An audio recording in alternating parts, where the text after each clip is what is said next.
제가 어느 목사님에게 들은 실화입니다.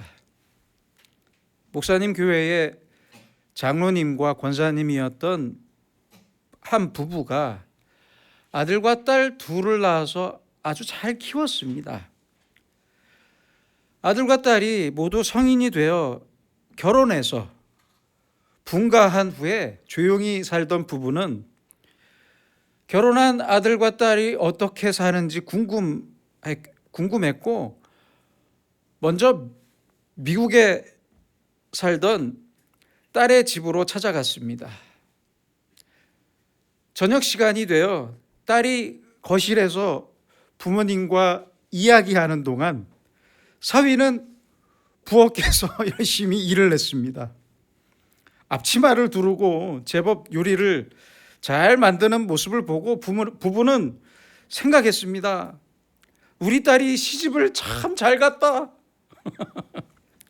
사위가 저렇게 딸을 위해 주니까 너무 보기 좋다. 이렇게 흐뭇해하면서 한국에 돌아왔고 이제 한국에 사는 아들의 집을 찾아갔습니다. 그랬더니 그 아들도 사위처럼 부엌에서 음식을 준비하더랍니다.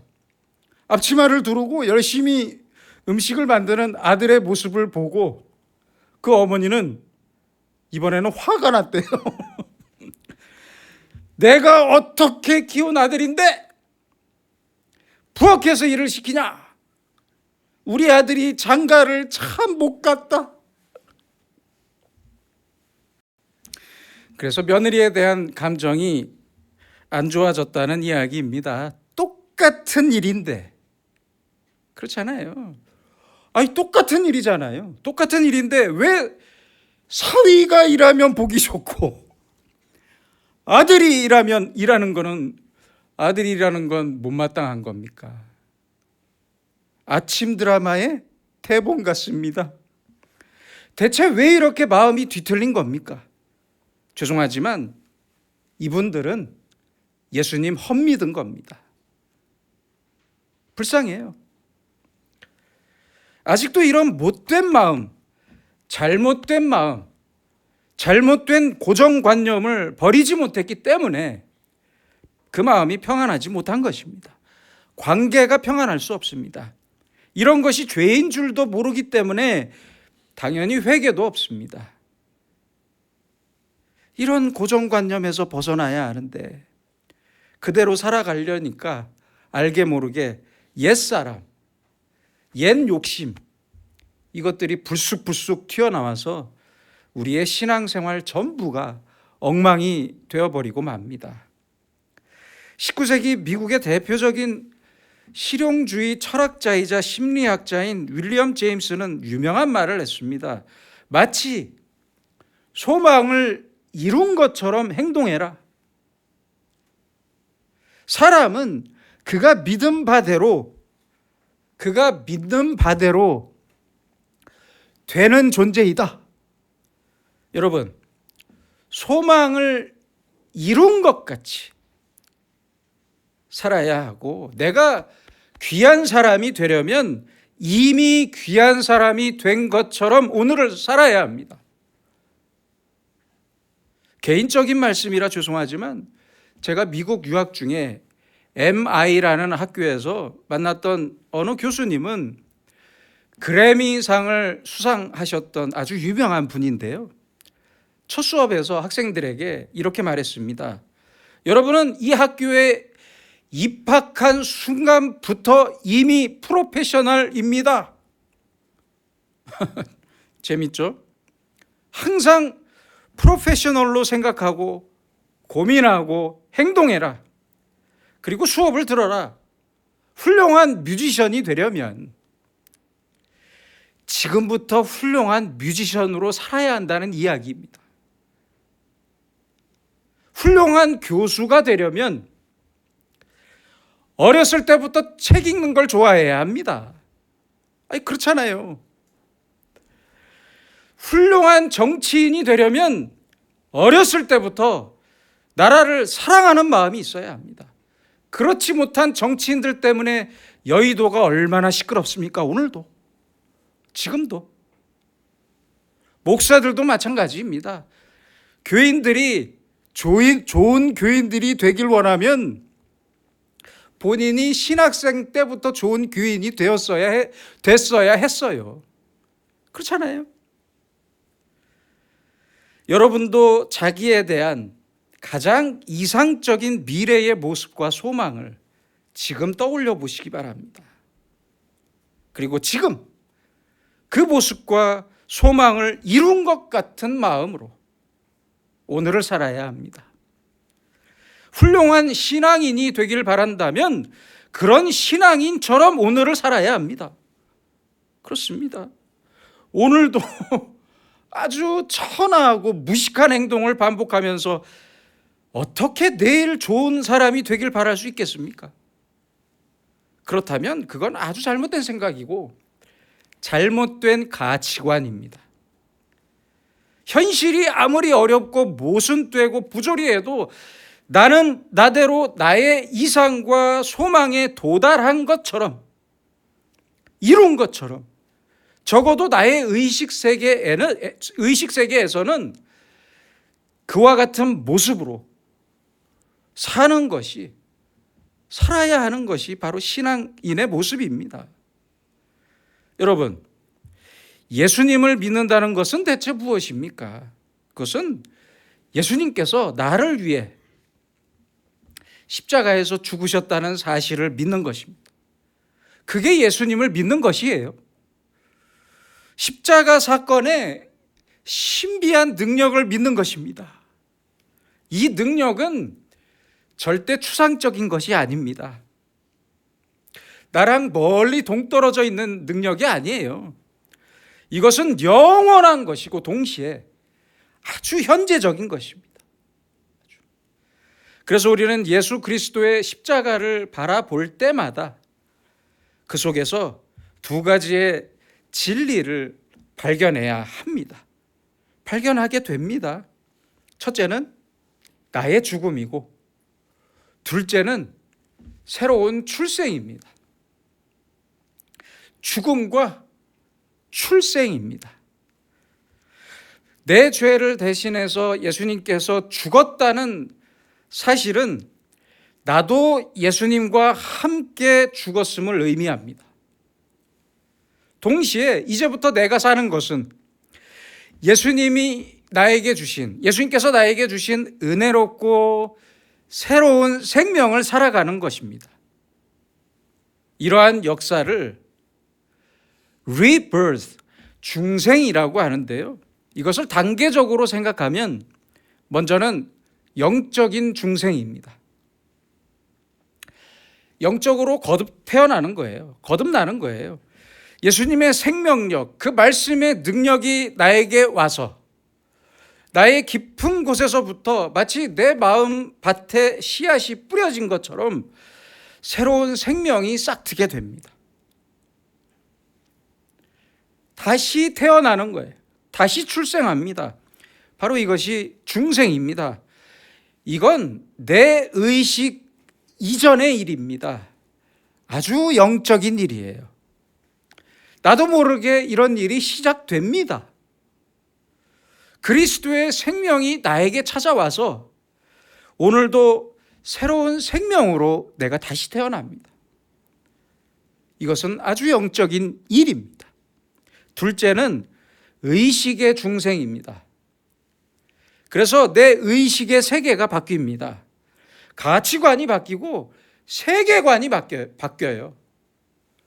그래서 오직 나 중심적이었던 생활이 하나님 중심의 생활로 바뀌고 오직 내 이익과 명예와 영광만을 위해 살던 사람이 하나님의 영광을 위해 살아갑니다. 그래서 가령 내가 가게에 가서 물건을 하나 산다고 하더라도 전에는 예수님을 모를 때는, 안 믿을 때는 어떻게 해서든지 단돈 10원이라도 깎으려고 생각했지만, 노력했지만 이제는 그런 생각보다는 추운 날씨에 밖에서 채소 파는 할머니가 불쌍하게 느껴집니다. 부모님을 볼 때마다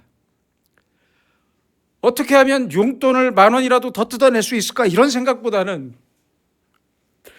날 위해 애쓰시는 부모님의 마음과 수고와 정성이 느껴져요. 바로 이것이 의식의 변화입니다. 의식의 변화. 가치관의 변화를 말씀하는 겁니다. 어떤 분은요, 실제로 보석을 너무 좋아해서 보석 가게 진열대만 지나가기라도 하면, 그 앞에 서기라도 하면 발이 안 떨어진대요. 발이. 어떻게든 그걸 사갖고 집으로 돌아간다고 하는데요.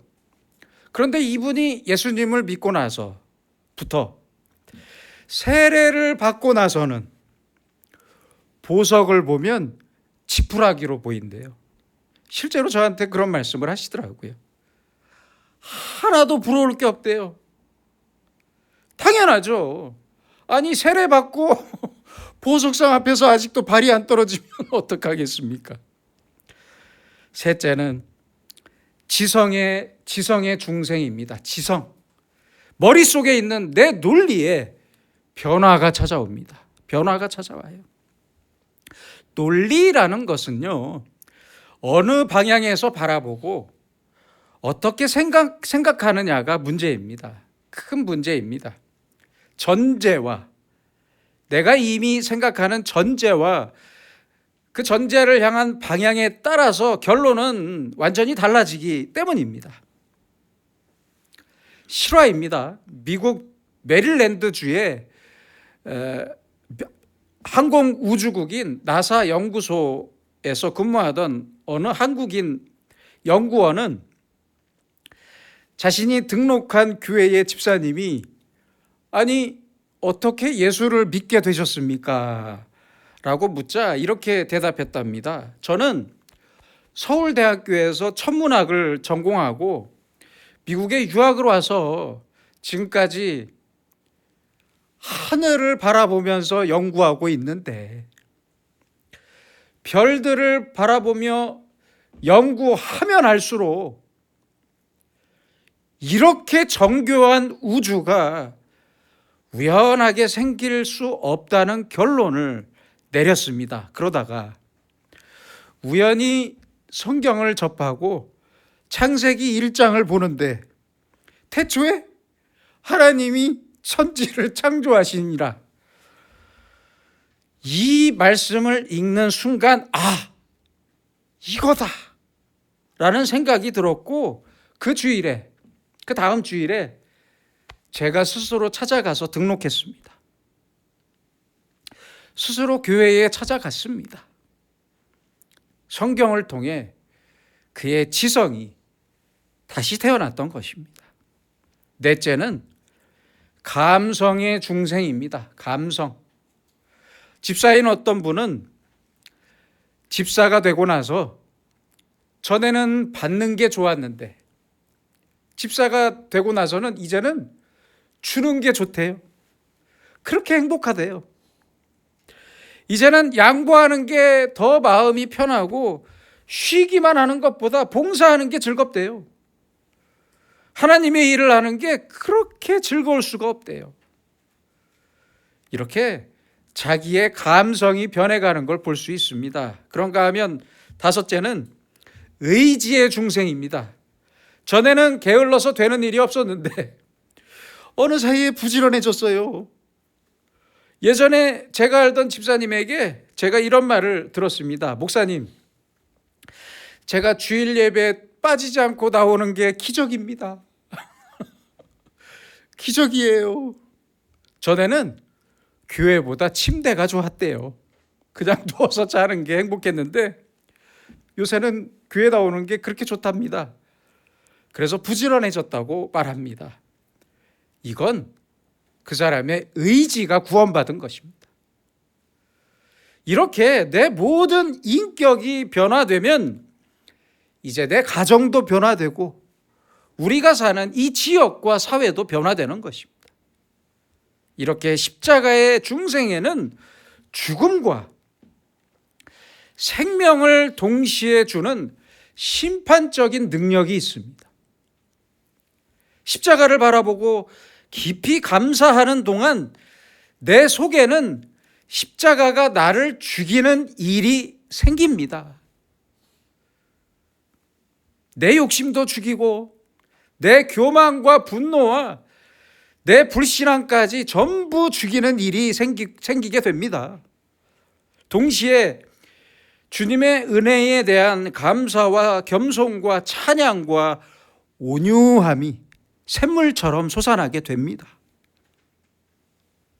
그래서 나는 나로서 죽고 그리스도로 살고 율법으로 죽고 은혜로 산다고 오늘 성경은 말씀하고 있습니다. 십자가는 확실히 이 두 가지의 일을 동시에 이루게 됩니다. 바로 이것이 예수님의 능력입니다. 오늘 본문을 자세히 보시면 바울은 계속 강조하면서 말씀합니다. 십자가는 곧 죽음이다. 내가 나로서 죽고 나서야 예수 그리스도로 부활할 수 있다고 말씀합니다. 그래서 여러분 잘 아셔야 합니다. 죽음이 없는 부활은 없습니다. 아니 어떻게 죽음 없는 부활이 있을 수 있겠습니까? 죽어야 합니다.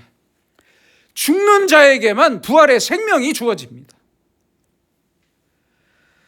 이 사실을 먼저 깨달으라고 말씀합니다. 너희 자신을 죄에 대하여는 죽은 자요 그리스도 예수 안에서 하나님께 대하여는 살아있는 자로 여길지어다. 여길지어다라는 단어는 의식적으로 논리적으로 인정하라는 말씀입니다.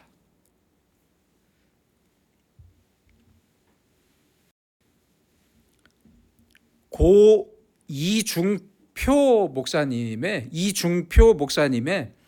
하늘을 품은 마음에 소개된 글입니다. 제가 읽어드리겠습니다. 목사님, 저는 늦은 나이에 독자인 남편과 결혼해서 시부모님을 모셨습니다.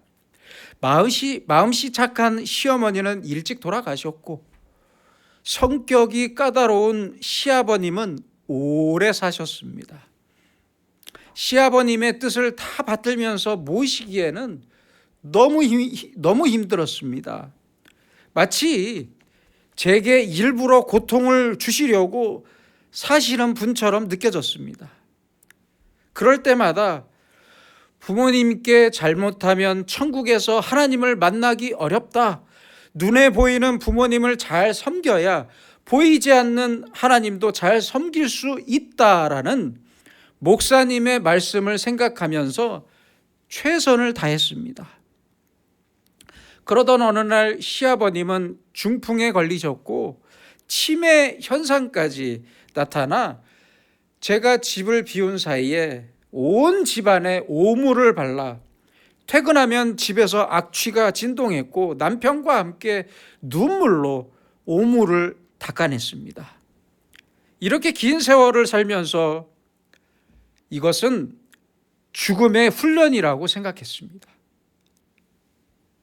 시아버님을 원망하지 않고 십자가에 달려 죽으셨던 예수님을 생각하며 주님의 십자가 안에서 저도 함께 죽게 해달라고 기도했습니다.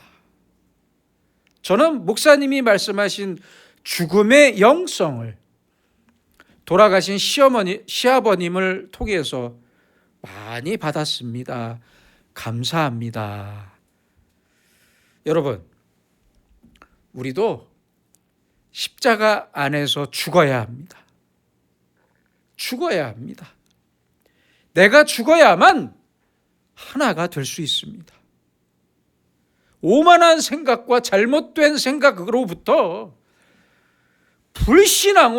나의 불신앙으로부터 내가 완전히 죽어야만 나와 우리가 하나가 될 수 있습니다. 오늘 본문은 특별히 세례에 대해서 말씀합니다. 이것은 아주 상징적인 표현입니다.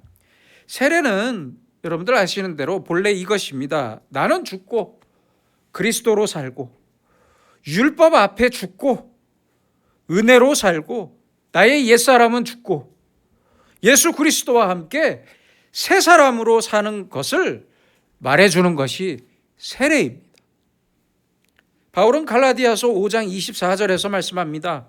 그리스도 예수의 사람들은 육체와 함께 그 정욕과 탐심을 십자가에 못 박았느니라.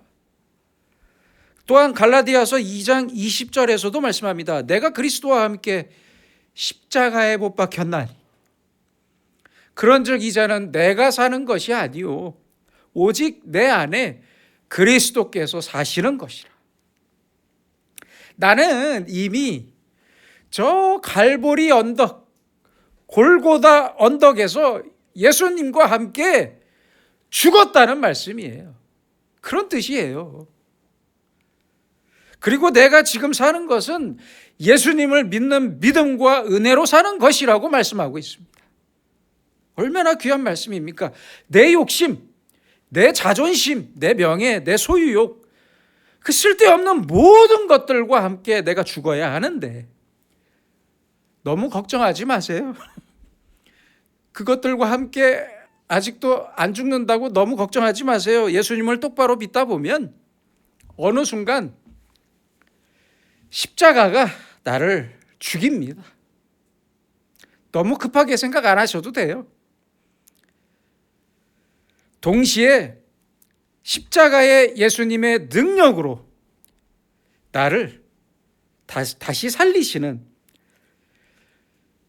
위대한 하나님의 역사를 경험하게 될 것입니다. 여러분, 혹시 비난을 받고 계십니까? 또는 억울한 일을 당하고 계십니까? 그래서 화가 나십니까? 그렇다면 조용하게, 진지하게 하나님 앞에 무릎 꿇고 기도해 보세요. 기도하다 보면 불만할 게 없습니다. 사실은 화를 낼 게 없어요, 우리가. 아니, 사실 그렇잖아요. 아니, 죄인 보고 죄인이라는데 아니, 우리가 불만할 게 뭐가 있습니까? 그렇잖아요. 내가 뭐 대단한 사람입니까? 아니잖아요. 억울할 것도 없고 분할 것도 없습니다. 화낼 것도 없어요. 온유하고 겸손하게 내 발바닥이 땅에 닿을 때까지 내려앉아서 기도하세요. 겸손하게 기도하세요. 한 계단만, 딱 한 계단만 더 내려가 보세요. 그리고 바라보면 아무 문제도 없습니다. 사실 그렇습니다. 그게 우리의 문제입니다. 문제 없는 게 우리의 문제예요. 아직 죽지 못해서 꿈틀거리고 있는 것뿐입니다. 아직 죽지 못해서 조금만 나를 건드리면 벌떡 일어나게 되는 거예요. 계속 죽었다 살았다 해요. 그렇죠? 깨끗이 죽어 삽시다. 올해는 깨끗하게 죽고 삽시다. 그러면 그리스도의 놀라운 생명력을 우리가 만끽하면서 새로운 날을 기쁘게 살 수 있습니다. 동시에 우리는 날마다 우리의 죽음을 확인해야 합니다. 그래야 새로운 생명을 체험하게 됩니다. 마틴 루터는 말했습니다. 신앙생활은 데일리 뵙티즘이다. 매일의 세례이다. 매일 세례 받는 게 신앙생활이래요. 매일 죽고 매일 살아나는 것이 신앙생활입니다. 프랑스의 소설가였던 빅토르 위고는 아주 천재적인 작가로 젊었을 때부터 명성을 달렸고 돈도 많이 벌고 귀족으로 살았어요. 그런데 그의 생활은 아주 방탕했습니다. 방탕했어요. 가정도 엉망이었습니다. 특별히 술만 먹으면, 술만 들어가면 아주 심한 주벽이 있어서 가족들을 괴롭혔어요. 그러던 중에 1841년 어느 날 레오폴딘이라는 이름의 19살 딸이 자살했습니다. 죽었어요. 스스로 죽었어요. 이 비극을 놓고 그는 이렇게 기록하고 있습니다. 이 비극은 하나님께서 내게 주신 심판이며 딸이 죽은 것이 아니라 내가 죽은 것이다. 내가. 그 후에 그는 새로운 사람이 되어 새 사람이 되어 그 유명한 레미제라블을 썼습니다. 레미제라블에 등장하는 장발장도, 여러분들 잘 아시는 장발장도 새 사람이 되었습니다. 그런데 장발장이 새 사람 된 것을 알아주는 사람은 없었어요. 그래도 새로운 사람으로 살기 위해 애쓰는 장발장의 모습을 그렸습니다. 그래서 이 레미제라블은 빅토르 위고 자신의 자화상이라고 평가하고 있습니다. 한 사람이 변화되어서 바르게 살아가려고 할 때는 얼마나 어려움이 많은지를 잘 말해주고 있습니다. 여러분, 그러니까 아무리 힘들어도 내가 나를 먼저 인정해야 합니다. 아무리 힘들어도 나를 인정해야 해요.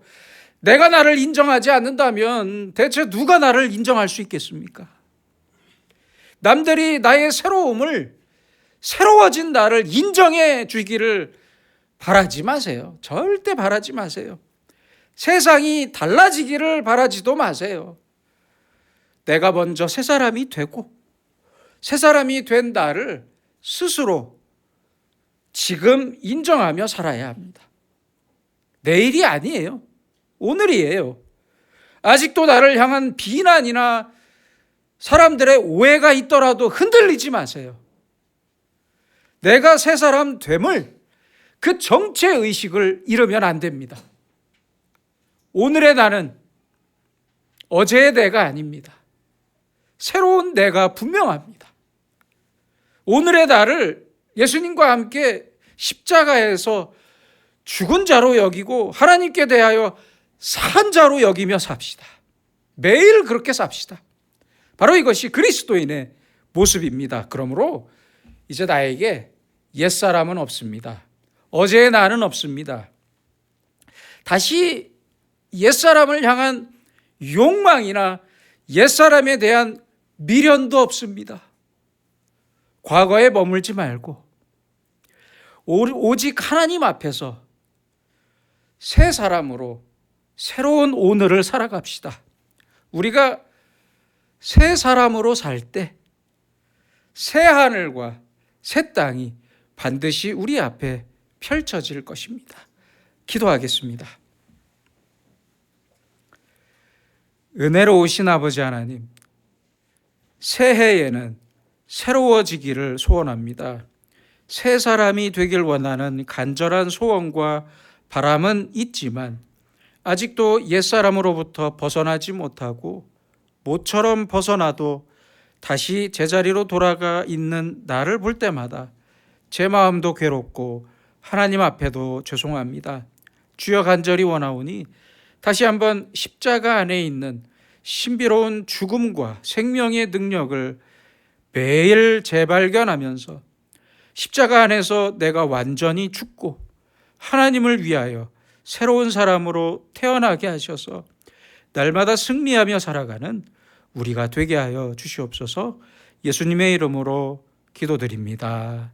아멘.